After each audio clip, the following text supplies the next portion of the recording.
I think it's possible that this is going to be the most important technology that ever got invented.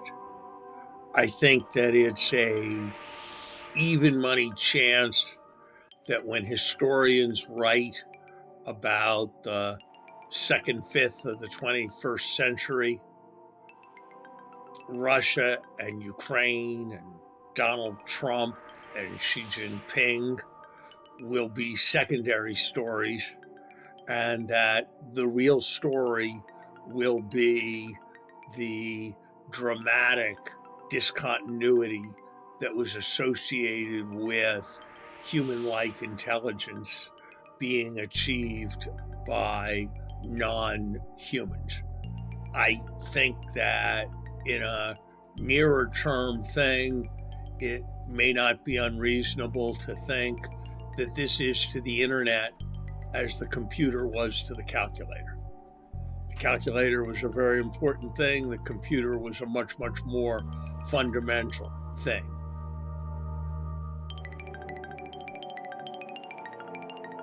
Welcome to NEJM AI Grand Rounds.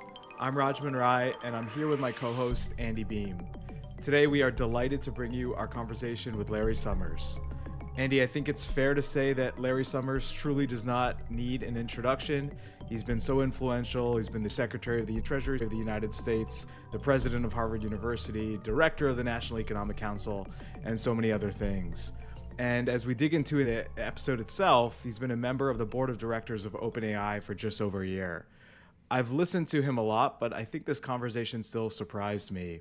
Maybe it was his enthusiasm or his predictions for what would be remembered by historians of this period of the 21st century, the way he described how these models are continuing to evolve, and also our uncertainty about where we're going really was quite powerful. Yeah, I'm going to break the fourth wall a little bit here, Raj. And how cool is it that we got to talk to Larry Summers about AI? Like, how amazing was that? Again, I agree with you. I'm a big fan of his. I've listened to all the podcasts he's been on, and still there were several things that I learned in this conversation. We got a little glimpse into what happened with some of the OpenAI drama with the board turnover and with the leadership turnover. And so that was news to me.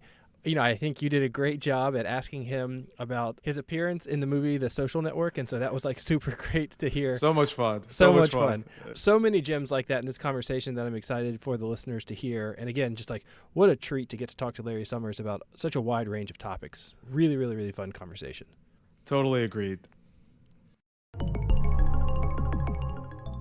The NEJM AI Grand Rounds podcast is brought to you by Microsoft, VizAI, Lyric, and Elevance Health.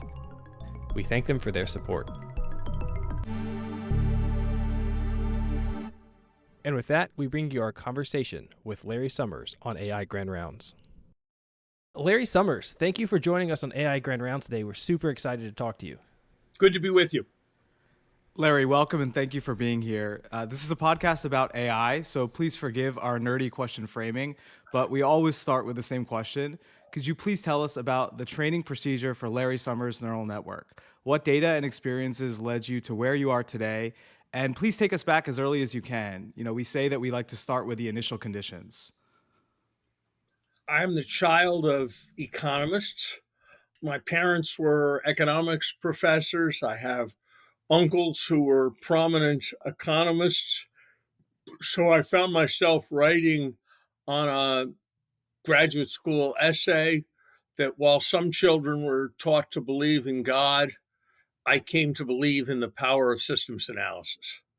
So I'm a person who's always believed very much in data, empirical analysis, logic, argument as the way to get closer to truth and to believing that you're likely to do much better in contexts where you have more understanding than where you have less. And that's why I've devoted myself to a career as an economist and tried to focus on studying economics for its own sake, but very much also as a tool for leading to human betterment in spheres ranging from the better allocation of resources in healthcare to the avoidance of financial catastrophes that lead to millions of people becoming unemployed. And so my training has been from a kind of analytical social science perspective. So trading the invisible hand of God for the invisible hand of Adam Smith. Is that fair? That would be a way of putting it. And, I've always, as a sort of ideological matter, always thought of the task as being to find a well handled middle ground where you recognize that the invisible hand can't do everything, but that there are enormous dangers to heavy hands, and to try to think in ways in which governments and policymakers can provide helping hands. I think that's a great point to transition. So, we want to dig into some of your work and your recent roles, particularly around artificial intelligence. And of course, we want to start with large language models and their oversight. So, large language models like ChatGPT, we had Peter Lee from Microsoft on the podcast last year, and he gave us a preview of GPT-4 before it came out. And I can still remember to this day losing sleep after talking to him, thinking about what this means. We've seen the evolution of models at OpenAI, but also I think this very competitive ecosystem of other proprietary and open source models emerged since then. And we like to talk about the scale hypothesis. And what I mean by that is this idea that with increasing compute and data, we are going to keep seeing improvements to the fundamental capabilities of these models. So I think many of us agree that we're on some type of, S-shaped curve, but where exactly on the sigmoid we are is debated. And maybe I can ask you how you think about the continued growth of these models, whether you have some intuition about whether we will keep seeing major improvements to capabilities with increased scale as we've seen for the past few years. I think closely related to that are your perspectives on what the key bottlenecks are for continued exploration of larger and larger scale. Energy, data, compute, they all come up. But how do you think about these problems and the sort of fundamental increase in capabilities at scale of these models? Well, look, let me first say that there are two groups of people. They're the people who know that they don't know, and the people who don't know that they don't know. And I'm in the first group. I know that I don't know for sure. I think there's a general lesson that's helpful for us all to keep in mind with respect to technologies, that things take longer to happen than you think they will, and then they happen faster than you thought they could. And there are all kinds of examples of that. I first met Jeff Bezos when he came to a CEO lunch at the Treasury in 1998. And I remember then Secretary Rubin and I saying to each other that the owners of malls had better watch out. And we were right. That was a legitimate insight, but that wouldn't have been a financially important legitimate insight for another 15 or 20 years after we had it. I remember hearing now a decade ago about these automated vehicles that had driven up Route 101 from San Jose to San Francisco with no driver.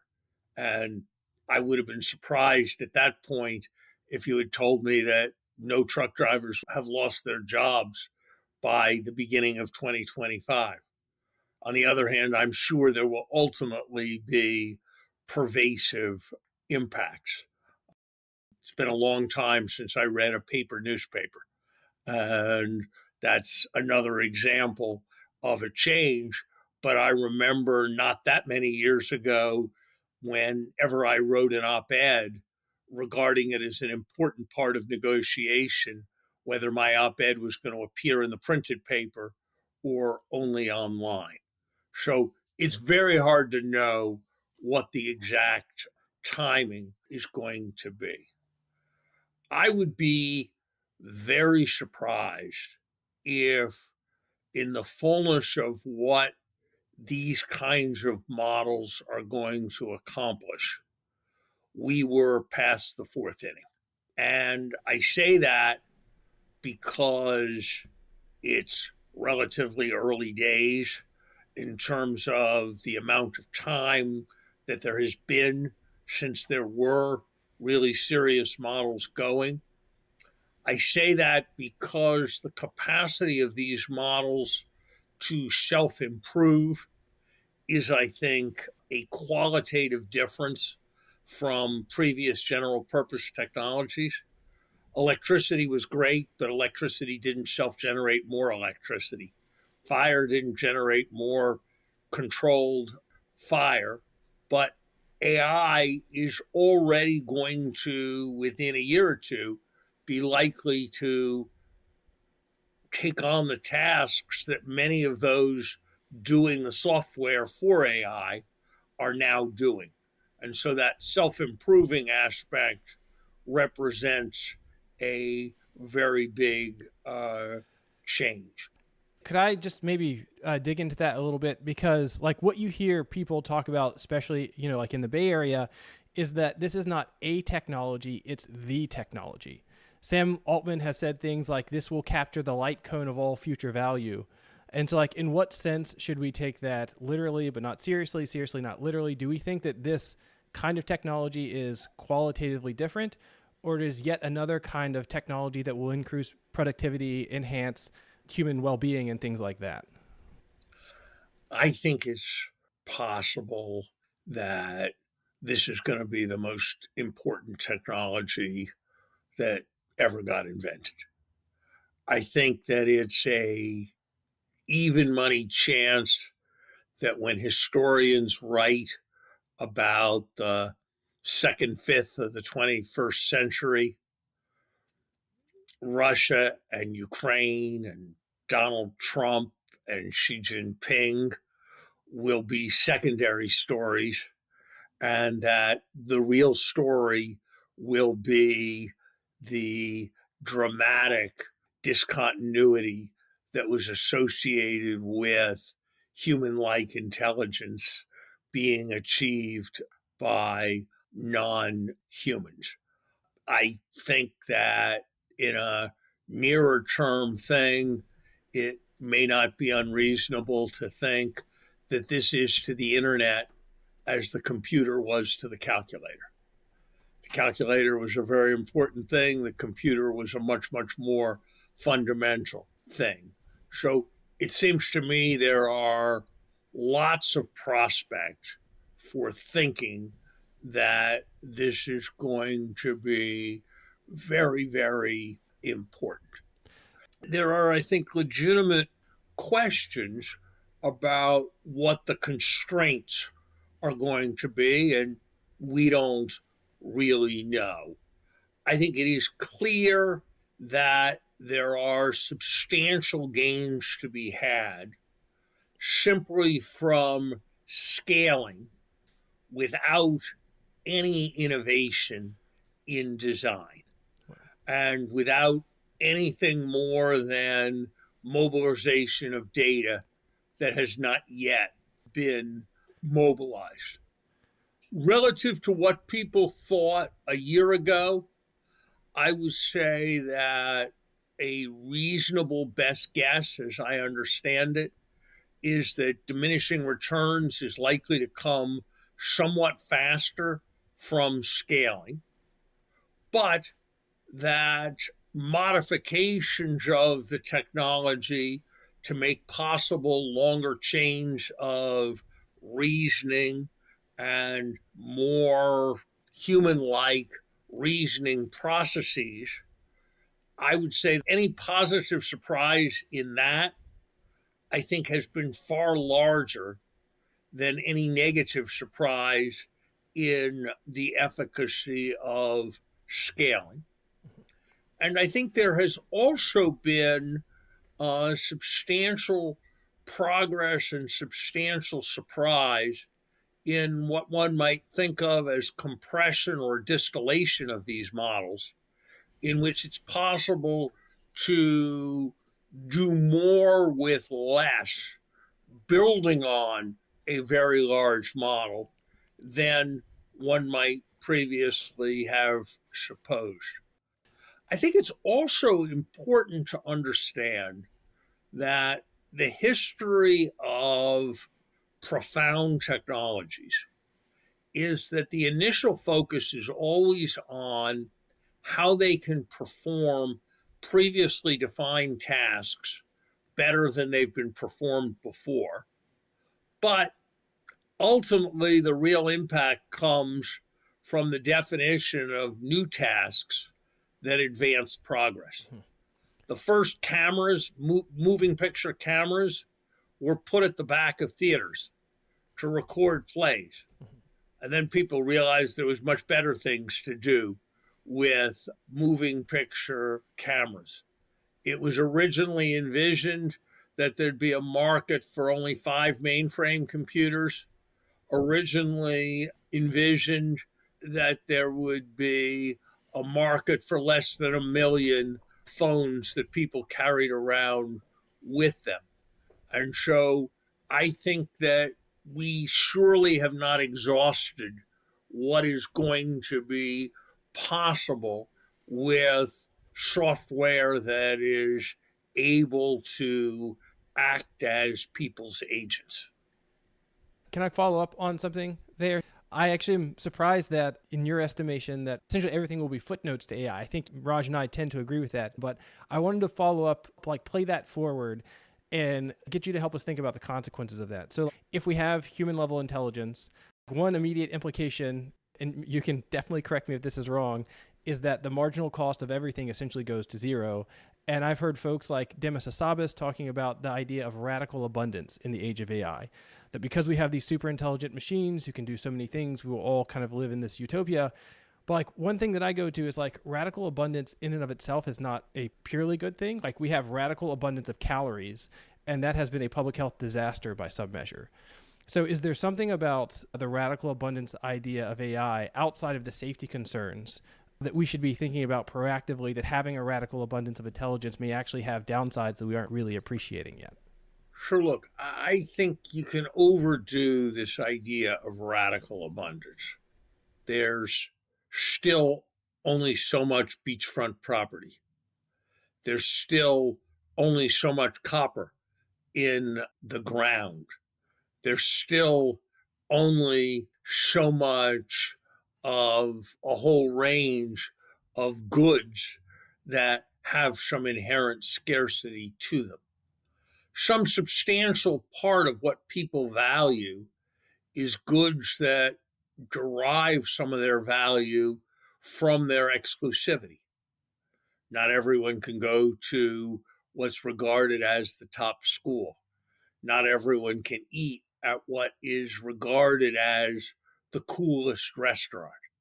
And so the human instinct to compare and the human instinct to want things whose value is determined importantly in relative ways both mean that this idea that we're all going to abound in ecstasy with every need met and nothing to strive for does not strike me as being a plausible rendering of a place that the world is likely to get.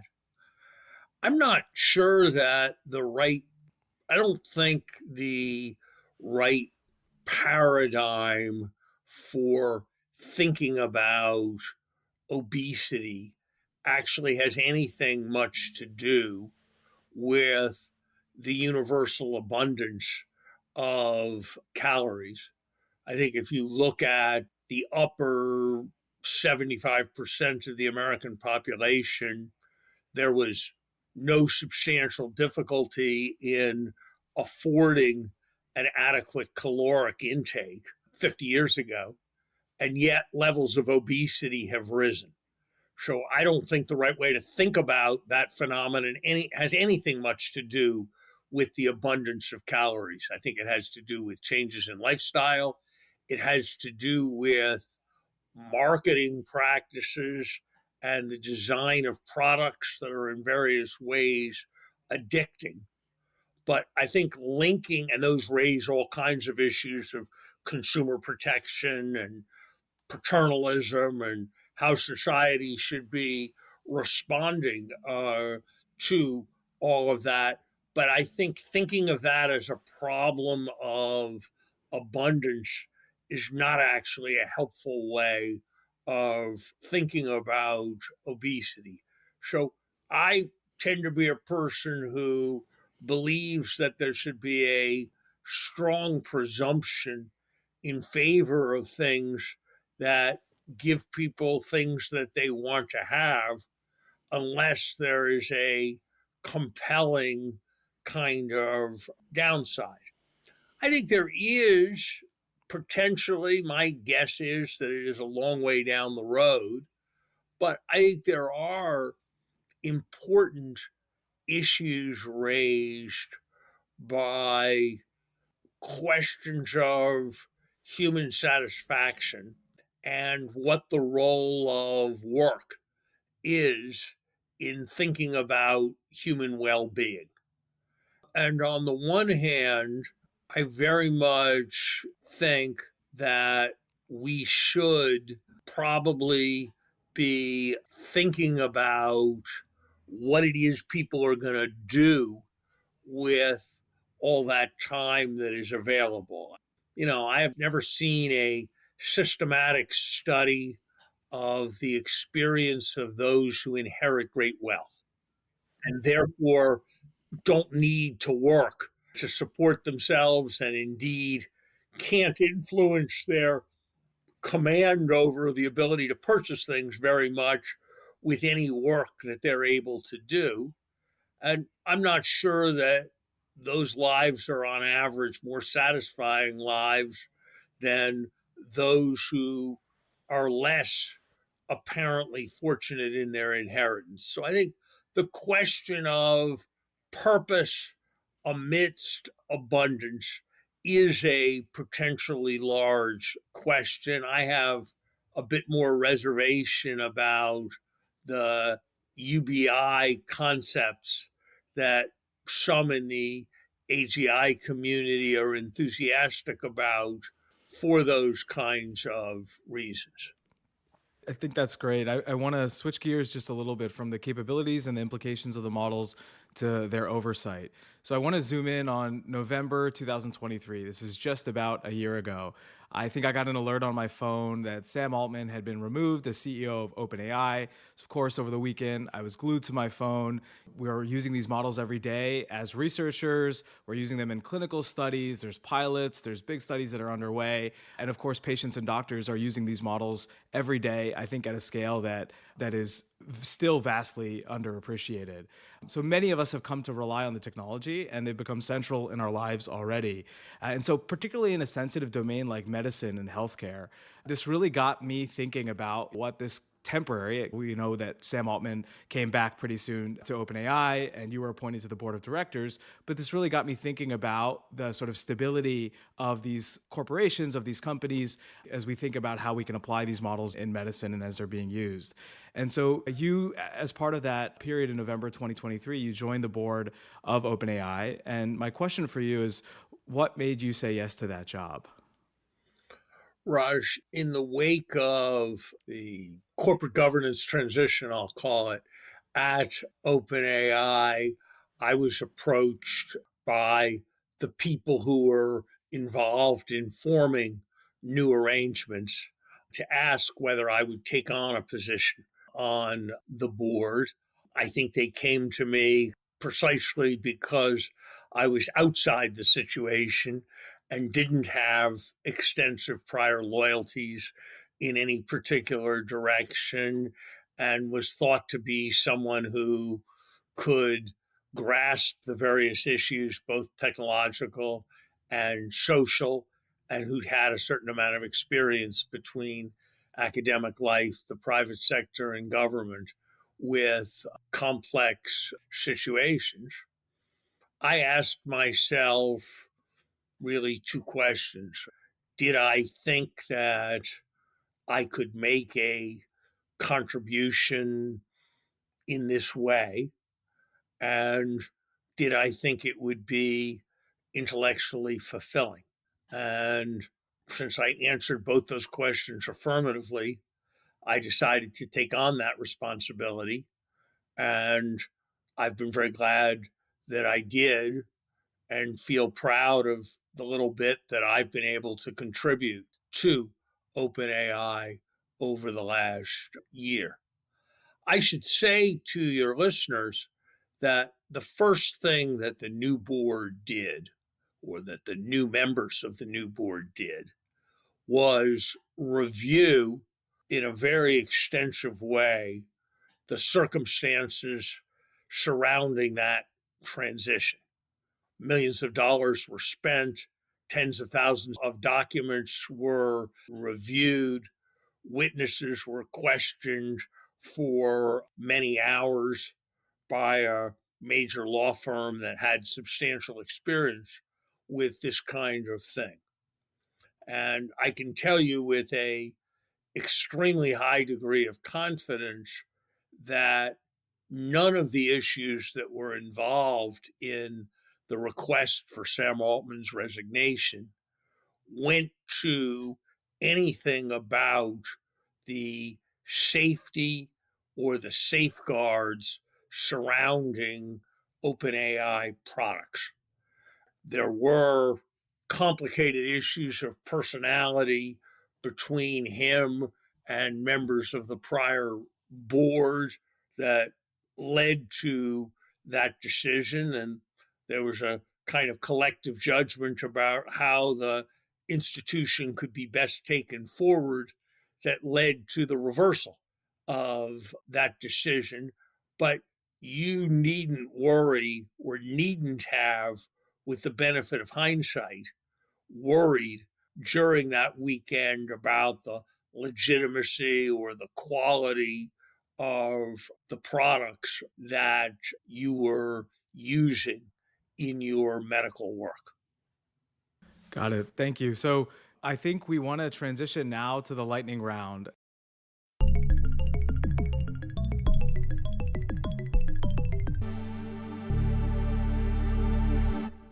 We always do this on each of these episodes, Larry. The rules are simple. We're going to ask a series of kind of rapid fire questions.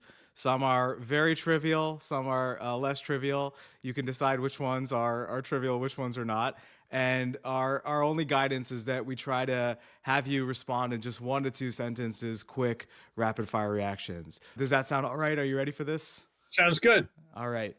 Okay, so the first question is the portrayal of your meeting with the Winklevoss twins and Andrew Sorkin's The Social Network at all accurate?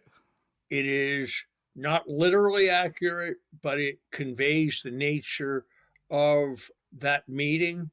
And I would only say this: you learn certain things as a university president. One of them is that if an undergraduate is wearing a coat and tie on a Wednesday afternoon, there are two possibilities. One is that they have a job interview, the other is that they are an asshole. I don't think those guys had job interviews that Wednesday afternoon. Fantastic. Okay, maybe that might be the most memorable lightning round answer we've ever gotten. All right, I'm going to hand it over to Andy. So that was great. Okay, so now we're going to do a riff on Tyler Cowen's overrated, underrated for you. Overrated or underrated, Arrow's impossibility theorem? Underrated. Underrated. So it's interesting because I feel like most folks in my circle, if you don't know anything about economics, you know Arrow's impossibility theorem, and you use it to shut down any attempt at consensus making. So in what way is it underrated? I think it speaks to the difficulty it speaks very, very powerfully to the difficulty of any kind of collective decision making, particularly in an increasingly complex and multidimensional world. And I think it is understood by a limited number of social scientists who understand it, but it is not as universally part of the canon of human knowledge as it should be. And I should say, I also have a bias. Kenneth was my uncle.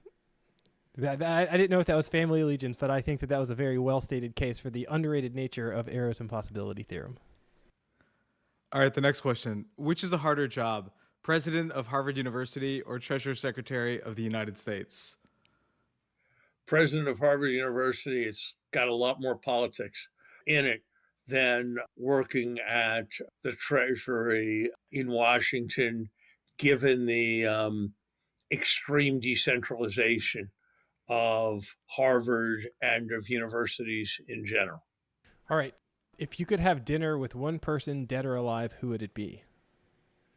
Probably John Maynard Keynes, because he embodied the practical, intellectual, economics oriented life that I have tried to lead. And he could express himself so cogently, powerfully, and eloquently. All right, this is our last lightning round question. Which is the best Harvard undergraduate house, and why is it Leverett House? I was a tutor in Lowell House, so I'm going to stick with Lowell House. Excellent. Thank you, Larry. You have survived the lightning round. You've passed it with flying colors. So we want to ask just one or two questions that kind of zoom out a little bit to wrap up. So you're probably aware of this essay called Situational Awareness. Again, like Tyler Cowen and some other folks have really been big on this. It's written by this 21-year-old named Leopold Aschenbrenner, but it's an economic analysis of the next 5 years of AI. And in it, he makes the conclusions that power will be limiting, that essentially scale is going to keep working and take us to AGI. So I don't have a question about necessarily the article specifically, but more how useful are the tools of economics going to be for understanding the next decade? Are we, as ML researchers, we would say, are we in distribution or out of distribution? Can we make reliable predictions about what comes next? Or is your sense that the next 10 years is going to be beyond our predictive capacity from an economic perspective? I don't think of the test of economic analysis as being the ability to make predictions. For example, one of the great ideas of economics, the efficient market hypothesis, essentially has as its central idea that you can't predict the evolution of a future speculative price, because if you could predict it, it already would have moved. And therefore, in a properly defined sense, speculative prices are random walks. So I'd reject martingales. So I'd reject the way in which you framed that question.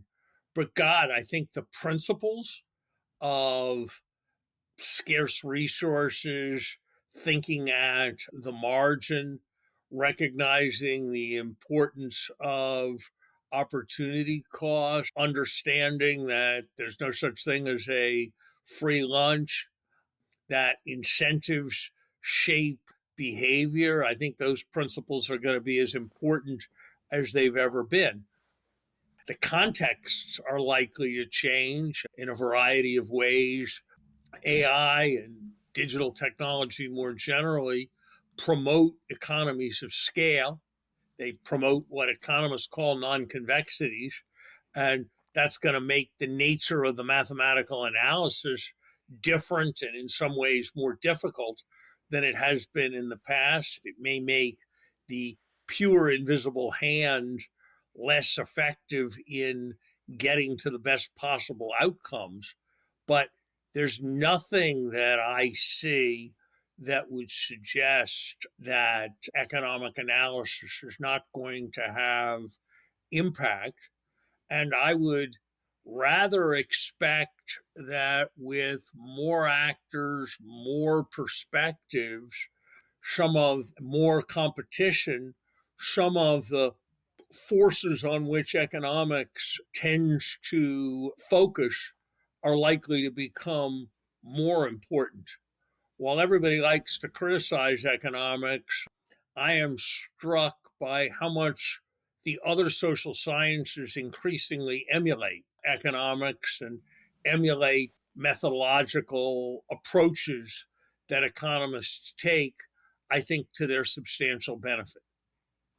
I think just one last question here that builds directly off of that. I think Andy brought up a few moments ago, Arrow's impossibility theorem. So maybe this is a good one to close on. So, I think a lot about how these models are trained, and there's this kind of heavy compute phase where they're trained essentially to do next token prediction with massive corpora of data. But then there's this kind of lighter compute, but very important phase where humans are brought in to label examples of good or helpful outputs and then to rank outputs. And so this sort of transmutes the question of what values are embedded in these models to whose values are embedded in these models. And I think a lot about what those human values are that are embedded in these models. And I think a lot of work has come out of the United States, but we're seeing increased activity outside of the US as well in building some of these models. And so again, thinking about what Arrow's impossibility theorem teaches us generally, we have a few different parties in medicine and healthcare, right? We have the payer, we have the patient, we have physicians. And the question that I really think about a lot, and maybe you can give us some sort of parting words about this, is what are lessons about studying values and preferences? Again, I think in economics, this is very, very old and has been done for many, many decades. And my guess is that we're going to start borrowing some of those methods for evaluating, for thinking about how we influence what comes out of AI models. But what are the lessons from thinking about values and preferences from economics, including, of course, Arrow's impossibility theorem, to help us think about what human values are embedded in these AI models? It's a very deep question, and I'm not sure I can give you a good answer. My instinct, Raj, is that for a very large number of the questions that one's likely in medicine to be looking to AI models for, the values issues are likely to be somewhat secondary. I've said of AI that House, as portrayed in the TV show, was an enormously powerful figure who was able to contribute a great deal. That, in some sense, what he did is the kind of thing that an AI system will be able to do before an AI system is able to hold a patient's hand as they're fearfully going into surgery. And the ability to make more accurate diagnoses more quickly and more accurately and more precisely suggest steps forward in the treatment of a patient is not something that I think is fundamentally more difficult around values. When there are judgments that are reached, then there are human choices that will have to be made. But I think that is likely to be something that remains in a human domain for quite some time to come. So I rather suspect that we're going to have some substantial time before we're going to have to face the issues that you are describing. Amazing. I think that's a great note to end on. Larry Summers, thank you so much for being on AI Grand Rounds. Thank you so much. Thank you. This copyrighted podcast from the Massachusetts Medical Society may not be reproduced, distributed, or used for commercial purposes without prior written permission of the Massachusetts Medical Society. For information on reusing NEJM Group podcasts, please visit the permissions and licensing page at the NEJM website.